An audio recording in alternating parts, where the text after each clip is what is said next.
Canadian Grand Prix time, everybody. Welcome to the podcast, episode 22. It is Montreal this weekend. Get excited. A week break. Always feels like forever in F1, but we're back again, and it's so much fun to be in Canada. Although I'm not in Canada. I wish I was in Canada, but I'm keen to watch this Grand Prix. We've got a good build-up. It's always a bit of a different build-up when there's like a week. You know, like there's always that like anticipation because it's not like we're coming off the last Grand Prix like, oh my God, holy shit, what's going to happen next? It's we have a week, let things cool down. There's a few stories that develop over the gap weekend. And yeah, so let's get straight in. Let's talk about it. The track rating for Circuit de Gilles Villeneuve is going to be a 6, right? A 6. Now, that might not seem very high, but I think it's a good track. However, I feel like it's only delivered good racing when the weather has come into play. I mean, like, dry races here, I feel like haven't produced good racing. And I guess that comes down to track characteristics, but I feel like it's a good track. I'd love to drive this track, and I loved, you know, in the F1 games driving this track, but I feel like in real life it will not and has not produced the best racing. So a 6 out of 10. We've obviously got the long back straight into the Wall of Champions chicane. Turn 1 has been a hot overtaking spot, and the hairpin. So overall, I think it's a good layout, but doesn't help produce good racing. But the weather has always produced some good racing in the past. So a 6 out of 10 from TC, but hopefully this weekend is going to be a banger. We'll move straight through to our predictions. Let's have a go here. We're back for our shit predictions. We have got Oscar for pole. I've doubled down Oscar for pole, Oscar for a win. I think the C6 tyre is going to be useful to him. He was able to get it going in Imola. Obviously, Lando got the pole in Monaco, but I think this is more of a similar track to Imola. So that's why I'm giving Oscar the edge. So Oscar to pole, Oscar to win. Class drive, we've got Charles Leclerc. And run wide, Yuki Tsunoda. We've got, I feel like he didn't have a good race in Imola, which I feel like this is going to be a similar race in terms of we got the same tyre compounds, and it's a pretty similar track layout in terms of the speed of the corners.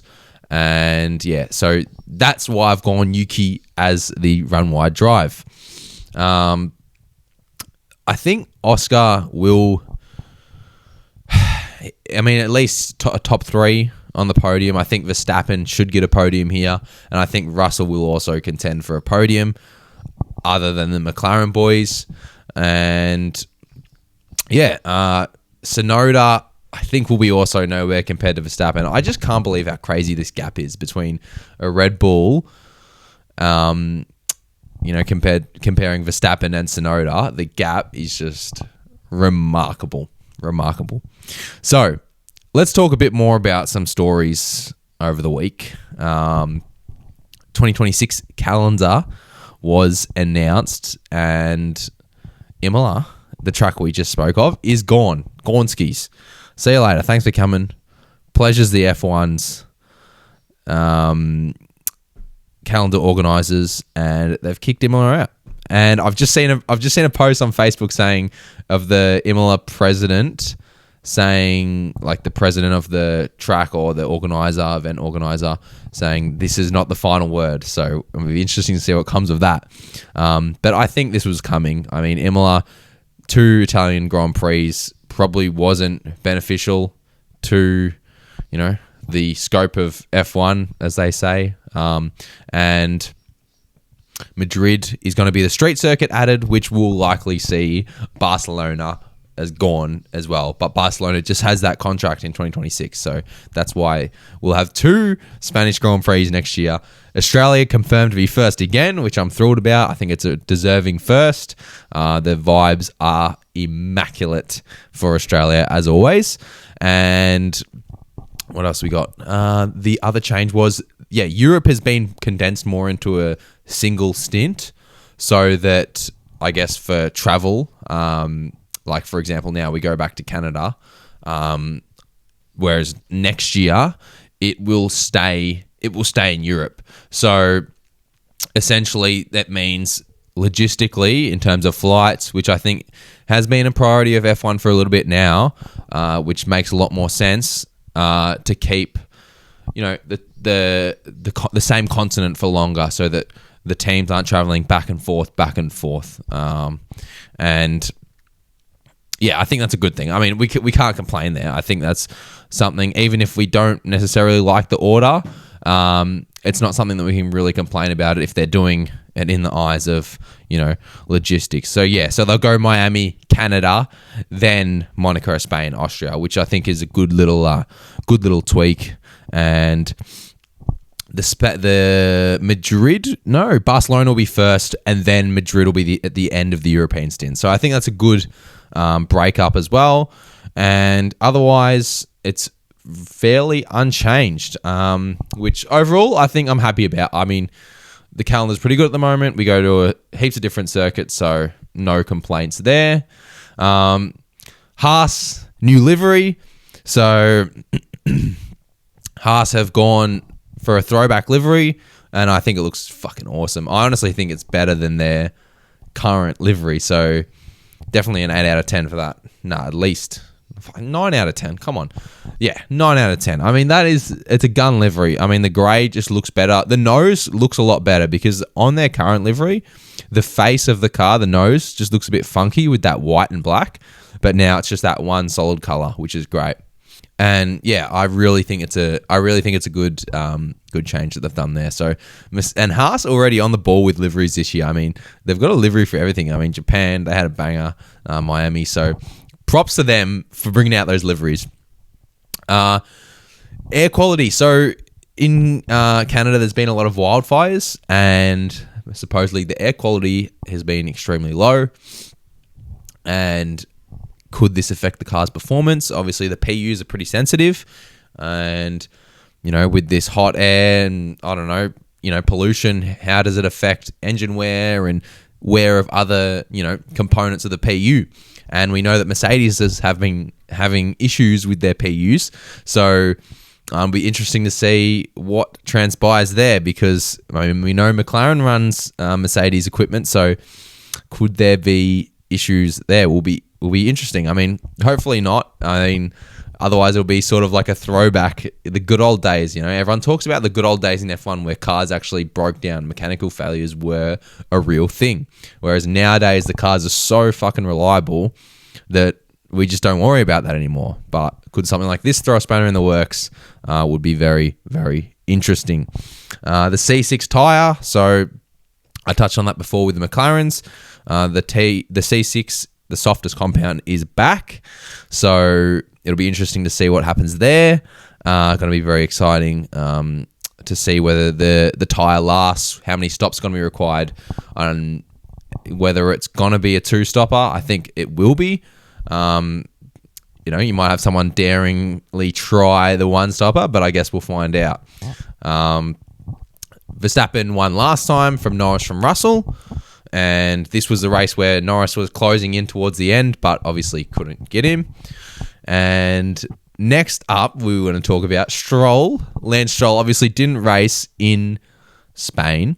This is his home race in Canada. Will he be able to race? So Mike Crack, the CEO of Aston, says it's a day-to-day. We don't know what's going on.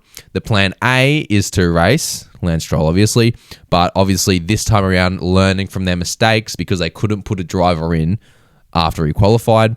I think they'll either pull him out before qualifying or he races. That's sort of that'd be sort of the idea, is to make a decision on Lance before quali, so that way they can put someone else. Felipe Drugovich would be the favourite to replace him.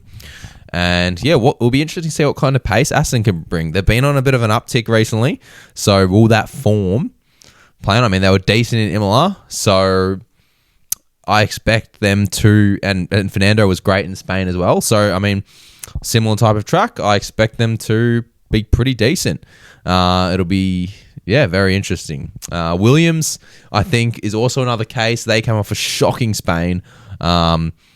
But I think they're capable. I think that was just a down weekend for them. Carlos and Albon will come back strong, hopefully. And I predict that they will score points. So we will see. But yeah, I think Williams as a team, they had just had a shit weekend in Spain.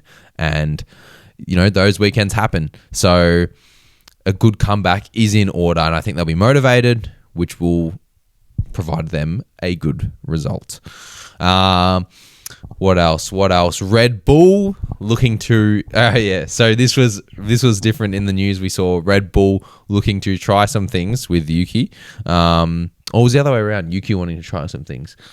I can't remember. But either way, regardless, Red Bull is going to come in with a different strategy for Yuki Tsunoda this weekend. My observation as an outsider, and as you know, we're all outsiders here, so the only person in the car is Yuki, so he can only feel what's going on. But I'm guessing to make the car more drivable and be able to, because remember last in Imola, we had the C6, he crashed out hard, and he wasn't able to fire the tyres up. So we'll see what happens this time around with Yuki, what they do.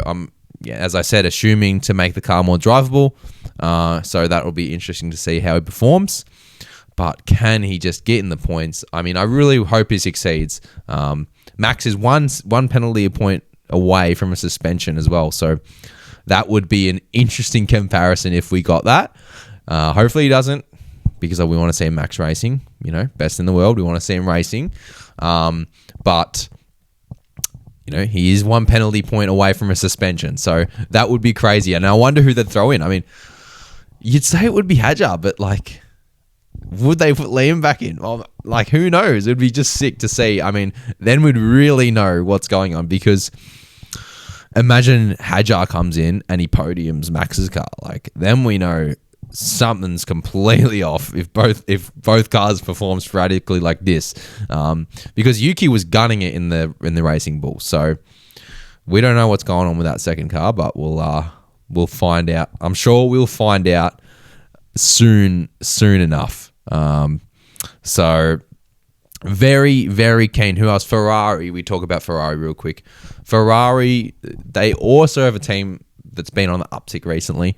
I think obviously it's been horrendously disappointing for them, but can Lewis and Charles bring it back? I think obviously constructors is probably out of the questions now, but they have been on a huge uptick.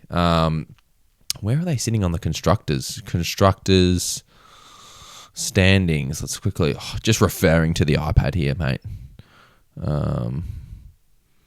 Constructors Championship 2025. Yeah, Ferrari is second, so that...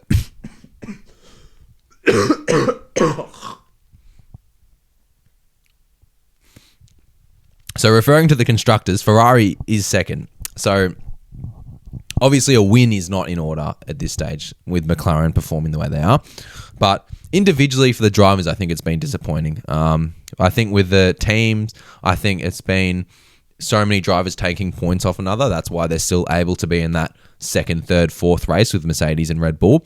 But I think overall it has been disappointing. As a car that was quickest towards the end of the year, I think it has been fairly disappointing for them, which is unfortunate. But they have been performing, I feel like, more consistent, and hopefully that can translate to better results as the year goes by. Because we want to see Lewis do well, we want to see Charles do well, we want to see everyone do well, which will be hopefully good if they do perform.